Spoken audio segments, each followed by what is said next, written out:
తాకట్లో ఉన్న మీ బంగారాన్ని విడిపించి ఆ రోజు ఆన్లైన్ రేటుకి కొంటాం. Sharma gold company. నమస్కారం, శ్రీమాత్రే నమః. Welcome to Suman TV. నేను గీతాంజలి. ప్రస్తుతం నేను కాకినాడ శ్రీపీఠంలో ఉన్నానండి. ఎంత అదృష్టం అనిపించింది. అమ్మవారు ఎంత దివ్యంగా ఉంటారు. పరిచయం అవసరం లేదు. ప్రత్యేకించి ఇవాళ మనం మాట్లాడబోతున్నాము పీఠాధిపతులు, శ్రీపీఠం వ్యవస్థాపకులు, ప్రముఖ ఆధ్యాత్మికవేత్త, గత 35 సంవత్సరాలుగా ఎన్నో ఆధ్యాత్మిక, ధార్మిక, సేవా కార్యక్రమాలతో మనందరికీ ఎంతో సుపరిచితులు వారే శ్రీ శ్రీ శ్రీ పరిపూర్ణానంద స్వామీజీ. వారితో మాట్లాడి మనకున్నటువంటి ధర్మ సందేహాలను నివృత్తి చేసుకుందాం. గురుగారితో మాట్లాడదాం. స్వామీజీ నమస్కారం అండి. నమస్తే. మీ దివ్య చరణాలకు నా నమస్కారాలండి. చాలా సంతోషం. చాలామంది ఇప్పుడు కొన్ని సందేహాలు అడుగుతారు. ప్రశ్నలే ఏకంగా సందేహం అని కూడా కాదండి. అభిషేకాలు చేస్తారు పాలతోటి, ఇలా పంచామృతాలు కావచ్చు. అంత దైవానికి అలా బొమ్మలకి, విగ్రహాలకి మీరు వేసే బదులు పేదవాళ్ళకి అదే పాలు లేకపోతే ఏదైనా పదార్థం ఇస్తే వాళ్ళ కడుపు కూడా నిండుతుంది కదా. మీరు ఎందుకు అలా వేస్ట్ చేస్తున్నారు? నేను ఇది చాలా సందర్భాల్లో చెప్పాను, మళ్ళీ చెప్తాను మీ ద్వారా. మీరు సినిమాకి వెళ్ళి 500 రూపాయలు తగలెట్టుకోకపోతే మళ్ళీ బాగులేదని తిట్టుకొని రావడం, లేదా కొన్ని సినిమాలు వస్తే 1000 రూపాయలు 1500 టికెట్లు పెట్టి మీరు అలా సినిమా చూడకపోతే ఆ 1500 తీసుకుని శుభ్రంగా పాలు కొంటే, మినిమం మంచి పాలు కొన్నామనుకోండి, 60 రూపాయలు 70 రూపాయలు పాలు అనుకోండి. ఎన్ని లీటర్లు వస్తాయి పాలు? సుమారుగా ఒక 30 లీటర్లు వస్తాయి. 1500కి 50 రూపాయలు అనుకున్నా కూడా మనకు 30 లీటర్లు వస్తాయి కదా. 30 లీటర్ల పాలు మరిగించి హాస్పిటల్కి తీసుకెళ్ళి అక్కడ పాపం రోగిష్టులకి ఇవ్వచ్చుగా. ఒక్క సినిమా 2.5 గంటల సినిమాలో నువ్వు ఎగరగొట్టే 1500, 500, 1000 తీసుకెళ్ళి వాళ్ళకి పెట్టచ్చుగా. పెట్టడు. వాళ్ళే మాట్లాడతారు ఇవన్నీ. ఆ విభాగం వేరు. ఆ సేవ మనుషులకి చేసే సేవ మనుషులకి చేస్తాం. దైవానికి చేసే సేవ దైవానికి చేయాలి. జంతువులకి చేసే సేవ జంతువులకి చేయాలి. నువ్వు ఇన్ని మాట్లాడుతున్నావు. గోవుకి నువ్వేమైనా అన్నం పెట్టావా? నువ్వు గోవుకి ఏమైనా అన్నం పెట్టావా? దాన్ని నరుకుతుంటే గుడ్లు అప్పగించుకు చూస్తున్నావు. దాన్ని తీసుకెళ్ళి నరికి తింటుంటే నువ్వు గుడ్లు అప్పగించి చూస్తున్నావు. దాన్ని కాపాడుకోగలుగుతున్నావా? లేదు. అలాగనే ఈ సేవ కూడా ప్రకృతిలో జంతువులకి, పశువులు, పక్షులు. ఒక ఆయన ఉన్నారమ్మా, నాకు ఆయన ఇన్స్పిరేషన్ నేను ఎప్పుడు ఎక్కడ ఏది గొప్పదున్నా, ఏ మంచిదున్నా దాన్ని వెంటనే దాని గురించి తెలుసుకుని దాన్ని అడాప్ట్ చేయాలనుకుని చాలా ప్లాన్ చేస్తాను. దాన్ని ఇంకొద్దిగా అప్గ్రేడ్ చేసి చేయాలని. ఒక ఆయన చెన్నైలో, తమిళనాడులో ఒక ఆయన రోజు ఆయన డ్యూటీ ఏంటంటే 4000 చిలకలకి భోజనం పెడతాడు. రామచిలకలు. అసలు సిటీలో అన్ని చిలకలు వస్తాయా? నిజమండి. బియ్యాన్ని తడిపి గోడ మీద అలా వేస్తారు. కాదు, ఇది బియ్యం తడపడం కాదు, అదేదో వండేసి పెడతాడు. ఉండలు చుట్టేసి ఇలా పెట్టుకుంటాడు. అవన్నీ వచ్చి తినేస్తాయి, వెళ్ళిపోతాయి. 365 రోజులు ఆయన డ్యూటీ ఇది. ఆయనకి ఏదన్నా ఎప్పుడైనా వర్షం పడితే కొద్దిగా టైం అటు ఇటు అవుతుంది, కానీ అప్పుడు ఆయన ఒక ఉపాసన చేస్తున్నాడు. 4000 బిడ్డలు అంటాడు ఆయన. నాకు 4000 మంది పిల్లలు అంటాడు. ఆయన డబ్బులో పెద్ద భాగం తీసి ఆయన ఖర్చు పెట్టి చేస్తున్నాడు. నాకు నిజంగా ఆయన ఆదర్శవంతుడు. ఆయన ఏమి దేవుడికి ఎందుకు పోస్తున్నా అడగడు. మంచి పని చేసేవాడు వేరే పనిలో బుర్రబెట్టి దాన్ని ప్రశ్నించేటువంటి ఆలోచన వాడికి రాదు. నేను చేస్తున్నాను, నేను చేసుకుంటూ పోవాలి, నా దాంట్లో ఇంకా మంచిని ఎలా మెరుగు. ఇవన్నీ పనికి మాలినోళ్ళు, ఏం చేతగానోళ్ళు, లేదా అవతల వాళ్ళని విమర్శించాలని వేలు పెట్టాలనుకునేవాళ్ళు, లేదా ఏదో కాలక్షేపానికి ఆ బుర్రలో స్క్రూ లూజ్ అయిన వాళ్ళ మాటలు నా దృష్టిలో. అంతే. దేవాలయాల నిర్మాణాల విషయంలో కూడా అప్పుడు ఇలాంటి వాదనలే వచ్చేవి. అంతంత ఖర్చు పెట్టి నిర్మాణాలు ఎందుకు చేస్తున్నారు, ఇన్ని కోట్లు పెట్టి? మరి వీళ్ళ ఇంట్లో బాత్రూమ్, టాయిలెట్ కట్టాలంటే 50 లక్షలు, 1 కోటి రూపాయలు పెట్టి, ఏది మన చెత్త బయటికి పోవడానికి సింకు, దానికి 20 లక్షల, ఏది మన కడుపులో ఉండే చెత్త బయటికి పోవడానికి అది ఫ్లష్ చేస్తాం, మళ్ళీ దానికి 20 లక్షలు కావాలా నీకు? అక్కడ మంచి యాంబియన్స్ ఉండాలి, లైటింగ్ ఉండాలి, మంచి వాసన ఉండాలి. నువ్వేమైనా అక్కడ పడుకుంటావా? బెడ్రూమ్ కాదు కదా. జస్ట్ వెళ్ళి నీ చెత్తను వదిలేసి ఫ్లష్ చేసి, నువ్వు పళ్ళు తోముకుంటే నీ చెత్తను వదిలేసి, స్నానం చేస్తే నీ మురికంతా వదిలేసి రావడానికి నీకు 50 లక్షలు, 1 కోటి రూపాయలు కావాలా? నేను గుడి కడితే మాత్రం ప్రశ్న. నిజమేనండి, ఇలాంటివి చాలా. ఒక గుడి కడితే ఎంతమంది చెత్తలు క్లీన్ అవ్వడానికి అది ఒక గొప్ప సంస్కారవంతమైన క్షేత్రం అవుతుంది. అதாவது నీ పొట్టలో చెత్త తీయడానికి, నీ మూతిలో చెత్త తీయడానికి, నీ చర్మ గ్రంథుల నుంచి చెత్త తీయడానికి 50 లక్షలు, 1 కోటి రూపాయలు పెట్టి నువ్వేమో బాత్రూమ్, టాయిలెట్ కట్టుకుంటా. What the heck that is? ఆలోచన విధానం ఏదైనా లేదు, ఇది చెప్పాలి. ఇలా చెప్పాలి, నువ్వు ₹1 నీ చెత్త కడగడానికి. కానీ ఇక్కడ ఎంతమందికి చిత్తశుద్ధినిచ్చేది. లోపలికి వెళ్ళగానే ఇప్పుడు మీరు చూస్తే కదలబుద్ధి అవ్వదు. ఎంతమంది పిల్లలతో సహా వచ్చి అలా కూర్చుంటారు, ఏం ఆశించారు, అక్కడ కూర్చుంటారు అలాగా. ఆ మెడిటేటివ్ మూడ్లోకి వెళ్తారు. వాళ్ళు వచ్చిన వాళ్ళకి చిన్నపాటి సౌకర్యం, నాకు ఏసీ కాదు కావాలి, అక్కడ అమ్మవారి దగ్గరికి వచ్చిన వాడు చల్లగా ఉండాలి, అక్కడ పెట్టించాలి. బయట మొత్తం అన్నీ ఏసీలు పెట్టి, ఎందుకంటే అక్కడ అమ్మవారి దగ్గరికి వచ్చిన వాడు గణపతి ఆడ చూసుకుని అలా కూర్చుని ధ్యానం, వాడికి చల్లగా ఉండాలి, వాడికి ఒక చిన్న వాతావరణం ఉండాలి. నేను పెద్ద ఏసీ రూమ్ పెట్టుకుని పడుకుని దొల్లితే ఉపయోగం ఏంటి? ఓకే, మన కంఫర్ట్ ఆలోచించుకోవడం తప్పు కాదు, కానీ నా ఆలోచన ఏంటంటే నేను ఒక్కడే కంఫర్టబుల్గా ఉండాలని అనుకుంటే ఎంత బాగుంటుందో నాకు. అక్కడికి అమ్మ దగ్గరకు వచ్చే ప్రతి వ్యక్తి అమ్మ బిడ్డే కదా, ఆడపిల్ల కావచ్చు, మగపిల్లాడు కావచ్చు, ముసలి కావచ్చు, చిన్నది కావచ్చు, ఏదైనా సరే వాళ్ళు సుఖంగా ఉంటే అమ్మకి ఎంత ఆనందంగా ఉంటుంది. నేను అలా భావిస్తా. వాళ్ళకి బయటికి వెళ్ళారు, అలా దొన్నెలో ప్రసాదం పెడితే తిన్నారనుకోండి, వాళ్ళకి సరిపోలేదు, మళ్ళీ దొన్నె అడిగితే మళ్ళీ పెడతాను, నేను పెట్టమంటాను. ఎందుకంటే నాకు ఒక అనుభవం ఏంటంటే, మన ఆశ్రమానికి ఒక అతను వచ్చాడు, నేను చూశాను. భార్య 2 పిల్లలు వచ్చారు, 12,000 కట్టాడు ప్రసాదానికి. ఆ పిల్లల మీద 3,000, ఈ పిల్లల మీద 3,000, భార్య మీద తన మీద అలా 3-4 12,000 కట్టాడు.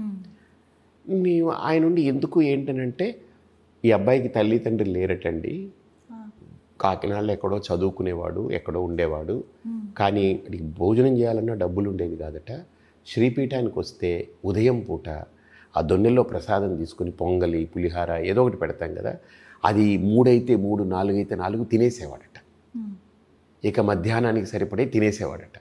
ఇక మధ్యాహ్నం అక్కడెక్కడో పెడతారు, ఏదో ఒకటి స్కూల్లోనే ఎక్కడో తింటారు కదా, ఇంకా సాయంత్రం వచ్చి స్నానం చేసుకుని అమ్మవారి దగ్గరికి వచ్చి ఓ 3, 4 తినేసేవాడట దొన్నెలు. నేను అలా పెరిగాను, నాకు ఈ అమ్మవారి అన్నం పెట్టింది. నేను ఈరోజు ఇంత పెరిగి పిల్లలు, నా భార్య బాగుందని అంటే నేను 10 మందికి అమ్మవారి ద్వారా పెట్టించాలి కదా. నాలాంటి వాడు ఎవడొచ్చి ఇక్కడ తింటాడో తెలియదు, నా జన్మకు అమ్మ అన్నం పెట్టింది కదా అని అంటే నాకు కళ్ళమ్మని నీళ్ళు తిరిగింది. అంటే మనం చేసే పనిలో ఒక పాపం నిస్సహాయ స్థితిలో ఉండేవాడికి అమ్మవారి పేరిటనే కదా జరిగింది. నేనేం పెద్దోడినిగా గొప్పోడిని కాదు, అక్కడ పెట్టేవాళ్ళు గొప్ప కాదు, చేసేవాళ్ళు గొప్ప కాదు, మేమందరం సేవ చేస్తున్నాం. కానీ అమ్మ అనే ఒక్క పేరుతో ఒక గొప్ప కార్యం జరిగిందిగా, దాన్ని ఎందుకు అప్రిషియేట్ చేయలేవు? వచ్చిన వాళ్ళకి ఇలా ప్రసాదాలు పెట్టేస్తే గొప్పన, ఆ గుడి అలా కట్టేస్తే గొప్పన? ఏది గొప్ప కాదు, అసలు నువ్వు బతకడమే గొప్ప కాదు, నువ్వు బతకడమే పెద్ద దెబ్బ, గొప్ప కాదు, ఏం పెద్ద మాట్లాడితే. కాబట్టి ఒక కార్యము, ఒక ఉన్నతమైనటువంటి కార్యము, ఉన్నతమైన సంస్కారంతో ఆలోచించి వెళ్ళే వాళ్ళకి ఇంకొకరిని విమర్శించే సమయం కూడా ఉండదు, ఆలోచన పుట్టదు. ఎందుకంటే వాడికి టైం వేస్ట్ చేసుకోడు. వాడి దీర్ఘమైన ఆలోచన, వాడి సుదీర్ఘమైన ప్రయాణం, వాడి యొక్క ఒక గాఢమైనటువంటి గుహ్యమైనటువంటి వాడి విచారణ, వాడు చాలా ఒక హయ్యర్ ప్లేన్ ఆఫ్ స్టేట్లో ఉంటాడు. బట్ నేను ఎందుకు ఇది చెప్తున్నానంటే, ఇలా చెప్పేటువంటి వాళ్ళని చూసి మంచి చేయాలనుకునే వాళ్ళు వెనకడుగు వేయకూడదు. ధైర్యంగా ఇంకా ఎస్ వాడు అన్నా అంటే మనం ఇంకా రెట్టించి చేయగలం. నా నేచర్ అది. నేను బంతి లాంటి వాడిని, వాడితే మళ్ళీ తిరిగి అంతే స్పీడ్ మీద రివర్స్ వస్తుంది. అలాంటి నేచర్ నాకు. అంటే చెయ్యాలి అంతే. చాలా మంది వెనకడుగు వేసేది ఇక్కడే, భయపడతారు, ఎందుకులే మళ్ళీ మాట్లాడు, ఏదో అంటారు, విమర్శిస్తా. I don't care. మంచి చేసిన చెడే ఎదురవుతుందనే ఆలోచన. ఏమీ రాదు, వస్తే రాని అంతే అంటారు. I don't care. అలా ఉన్నారు కాబట్టి ఇవాళ ఇలా కనిపిస్తూ ఉన్నారు. అంటే మనం ఏం చేసినా అనడానికి సమాజం ఉంటుంది, దాన్ని మంచిగా చూసి మంచిగా గుర్తించి మంచిగా పొగిడే సమాజం ఉంటుంది, దాన్ని వక్రంగా ఆలోచించి వక్రంగా చెప్పే సమాజం ఉంటుంది. లేదా మనం చేసే దాంట్లో ఏమైనా అవకతవకలు, లోటుపాట్లు ఉంటే దాన్ని మటుకే చూసి మిగతా మంచంతా చూడకుండా అక్కడే ఆగిపోయే సమాజం ఉంటుంది. ఇలా అన్నీ ఉంటాయి, అన్ని రకాలు ఉంటాయి. We don't need to worry about it. మనం ఎందుకు వచ్చాం, మన పర్పస్ ఏంటి, మన శక్తి ఏంటి, మన టార్గెట్ ఏంటి, మన లక్ష్యం ఏంటి, అది చేస్తున్నామా లేదా, అది సాధిస్తున్నామా లేదా, నేను ఎప్పుడు దానికి ట్యూన్ అవుతాను. మీ సంకల్పాలు ఏంటి గురువుగారు? ఏం చేద్దామనే ఆలోచన ఉంది? నా సంకల్పం ఏంటంటే, ఒక సన్యాసిగా ఒక సంస్కరణ ఆలోచన చేస్తాను. సన్యాసి ఎప్పుడు కూడా ఈ సమాజంలో ఉంటే ఏదైనా ఒక సంస్కరణకి ఆలోచన చేయాలి. అంతేగాని రెగ్యులర్ మోసలో పోసి తప్పైనా ఒప్పైనా అందులోనే ఉంచేసి దాన్ని అలా పడేసిపోవడం నాకు ఇష్టం కాదు. ఒక సంస్కరణ, సమాజం ఇలా వెళ్తుంది, వెళ్ళే దారిలో ఎక్కడో చిన్న చిన్న అడ్లున్నాయి, అవి తొలగించి సమాజాన్ని ఇంకా మెరుగుపరిచి ఇంకా సంస్కరణతో దాన్ని ముందుకు నడిపించాలనేది ఒక ఆలోచన. సమాజంలో నేను లేననుకోండి, నా ఆత్మ ఉద్ధరణ. సమాజంలో ఉన్నది నాకు ఉంటుంది లోపల, కానీ సమాజంలో ఉన్నంత వరకు సమాజంతో నాకు అనుబంధం ఉంది కాబట్టి, నా బాధ్యత కాబట్టి, నేను ఇక్కడ తిని బట్టగట్టి బతుకుతున్నాను కాబట్టి, ఈ సమాజం నన్ను కాపాడుకుంటుంది కాబట్టి, ఆ సమాజం పట్ల నేను తిరిగి చెల్లించుకునేటువంటి కృతజ్ఞత ఏంటనంటే ఒక సంస్కరణ. సమాజము వదిలేశాను, అన్నీ అయిపోయాయి, నేనుగా ఉన్నాను అనుకోండి, సమాజంతో సంబంధం లేదు, ఉద్ధరణ, నా ఉద్ధరణ కోసం నేను కూర్చుంటాను. సన్యాసికి ఇవి రెండే ఉంటాయి, ఆత్మ ఉద్ధరణ, సమాజంలో సంస్కరణ. సో ఇది రెండింటినీ వదిలి మిగతావి ఏది పట్టుకుంటున్నా అంటే దీనికి అనుబంధంగా దీనికోసం సహకరించేదాన్ని పట్టుకోవాలి, కానీ దీనికి ఈ రెండిటికి వ్యతిరేకంగా వెళ్ళేది పట్టుకోవడం వల్ల ఏది ఉపయోగం ఉండదు. కాబట్టి నా సంకల్పం కూడా అదే, సమాజంలో ఒక ఉత్కృష్టమైనటువంటి ఒక విలువని, ఎందుకంటే కొన్ని సంస్కరణలు మనం చెబితే సమాజం జీర్ణించుకోలేదు, మనల్ని హింసిస్తుంది, మనల్ని బాధ పెడుతుంది, మనల్ని చీత్కరిస్తుంది, మనల్ని హేయంగా చూస్తుంది, అయినా నిలదొక్కుని నిలబడాలి. ఆ ఆత్మశక్తిని కోల్పోకూడదు మనం. ఎందుకంటే సమాజం చంటిపిల్ల లాంటిది, దానికి తెలియదు కదా. మనం దానికి టీకా వేస్తున్నా, ఇంజక్షన్ వేస్తున్నా అని ఇలా చూపించుకుంటుందా, అరిచి గీబెట్టి గోల చేసి అవసరమైతే కాలుతో కొట్టి చేత్తో రక్కి ఇవన్నీ చేస్తుంది. సమాజం యొక్క సహజ స్థితి, దాన్ని మనం అర్థం చేసుకోగలగాలి. మనకు ఎక్స్ట్రా అవున్స్ ఆఫ్ కంపాషన్ కావాలంటారు మా గురువు గారు. ఈ సమాజంలో ఉండి సమాజాన్ని మనం సమాజంలో భాగస్వాములై సమాజంలో ఉండి ఈ సంస్కరణ దిశగా ఆలోచించాలంటే మనకు ఎక్స్ట్రా అవున్స్ ఆఫ్ కంపాషన్ ఉండాలి. అలా ఉంటేనే అవి రీచ్ అవుతాము ఆలోచన. మీ సంకల్పంలో భాగంగా తదుపరి కార్యక్రమం ఏంటి, ఏం చేద్దాం అనుకుంటున్నారు? నాకు ప్రధానంగా ఏంటనంటే, మన సనాతన ధర్మము ఏదైతే గొప్ప ధర్మం ఉందో ఇది అనంతమైనది. అసలు దీంట్లో దిగితే ఇది ఎటు వెళ్తున్నామో, ఎప్పుడు వస్తామో, ఎక్కడ తేలుతామో కూడా తెలియదు, అనంతం. కానీ రాబోయే తరాలన్నీ కూడా చాలా చాలా మైక్రో లెవెల్లోకి వచ్చేస్తున్నారు వాళ్ళు. ఉదాహరణకి ఒకప్పుడు యూట్యూబ్లో గంటసేపు ప్రవచనం వినేవాళ్ళు, తర్వాత అదంతా తగ్గిపోయి 10 minutesకి వచ్చేసింది. తర్వాత ఇప్పుడంతా 1 minute షార్ట్ రీల్కి వచ్చేసింది. ఇప్పుడు మనం ఇచ్చే ఇంటర్వ్యూ కూడా ఇంట్రెస్ట్ ఉన్న వాళ్ళు కొంతమంది వింటే అవి 100K 200K 300K వెళ్ళడానికి కొంత టైం పడుతుంది. అదే మీరు నేను చెప్పింది షార్ట్ కట్ చేసి పెట్టారనుకోండి, ఓ 1 millionకి వెళ్ళిపోతుంది కదా. 100K within 2 daysలో వెళ్ళిపోతుంది షార్ట్. అంటే సమాజం ఎలా వచ్చిందని అంటే అంత దీనికి వచ్చేసింది. అర్థమైంది మీకు? ఏంటి చాలా ఫాస్ట్గా ఫాస్ట్ అని కాదు, ఈ వేలుతోటి తిప్పేస్తుంటారు, ఫ్రేమ్స్ అన్ని మార్చేస్తారు, ఇలా అలా అలా అలా తీసేస్తుంటే మొత్తం మారిపోతుంటుంది. అంటే very very very very micro లెవెల్లోకి వెళ్ళిపోతుంది సమాజం. And they are sharp also. వాళ్ళు చాలా ఇంతకు ముందులా కాదు, they are very informative. Information చేతిలో అరచేతిలో బేసిక్ ఇన్ఫర్మేషన్ కానీ ఎంతో కొంత ఇన్ఫర్మేషన్ అనేది వాళ్ళకి ఏదో ఒకటి కొడితే సెర్చ్ చేస్తే వచ్చేస్తుంది. So you cannot misguide them. అందుకని నేనేంటంటే చాలా ఆలోచించి ఆచితూచి ఇంత సనాతన ధర్మాన్ని వాడికి నట్షల్లో క్లుప్తంగా వాడికి ఇవ్వాలంటే, కన్ఫ్యూజన్ లేకుండా మంచి కన్క్లూజన్ ఇవ్వాలంటే ఏం చేయాలి, దాని మీద వర్క్ చేస్తుంది. ఇది నా టార్గెట్. ఇది ఎందుకంటే వేదవ్యాస మహర్షి చేసిన తపస్సు, వాల్మీకి చేసిన తపస్సు, వశిష్ఠ విశ్వామిత్రాదులు చేసిన తపస్సు, సప్తఋషులు మన ఋషి మండలం అంతా చేసిన తపస్సు, వివేకానందుడు, రమణ మహర్షి, ఆదిశంకరులు, రామానుజాచార్యులు, మధ్వాచార్యులు, వీళ్ళందరూ సామాన్యులేం కాదు.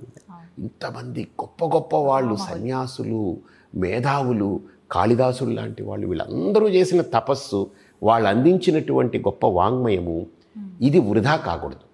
కానీ దీని గొప్పదనము తెలుసుకునేదానికి ఈరోజు సమాజానికి సమయం తగ్గిపోతుంది. అందుకని నేను ఏం చేయాలనుకున్నాను, ఇంతటి దాని తాలూకా గొప్పతనాన్ని నేను వాడు టక్కుమని క్యాచ్ చేయగలిగేలాంటి ఒక సూత్రం తయారు చేస్తున్నాను. చాలా షార్ట్గా పట్టుకునేలాగా తయారు చేస్తున్నాను. ఎంత సమయం పట్టచ్చండి? అది నేను వర్క్ చేస్తున్నాను, అయిపోతుంది. నా లక్ష్యమే అది. అది ఇస్తే ఇప్పుడు 1 minute షార్ట్ చూసిన తర్వాత వాళ్ళకి నచ్చింది అనుకోండి, దాన్ని వెతుక్కుని మొత్తం 1 hour ఇంటర్వ్యూ వాళ్ళు వింటారు కదా, దాని ద్వారా ఇటు వస్తారు. కాబట్టి నాది ఒక ముఖద్వారం లాగా వాళ్ళకి పని చేయాలి. రెండోది, నాది ముఖద్వారం కదా అని తక్కువలో పెడుతున్నాను కదా అని అరకొర కాదు, కంప్లీట్ ఉంటుంది, మళ్ళీ పరిపూర్ణత్వం ఉంటుంది దాంట్లో. అది ఒక తృప్తిని ఇస్తుంది, సాటిస్ఫాక్షన్ ఇస్తుంది. నాకు చాలు, కావాల్సింది నాకు దక్కిందనే ఒక పరమపూర్ణమైనటువంటి తృప్తిని ఇస్తుంది. అలా వర్క్ చేస్తున్నాను. నా టార్గెట్ అది, ప్రధానమైన టార్గెట్. త్వరలో అది గుర్తవ్వాలి, మా ముందుకు రావాలని కోరుకుంటున్నాను. తప్పకుండా. మీ అమూల్యమైన సమయాన్ని కేటాయించి ఎన్నో ముఖ్యమైన విషయాలు తెలియజేశారు. మా సందేహాలన్నీ కూడా నివృత్తి చేశారు గురువుగారు. ధన్యవాదాలండి.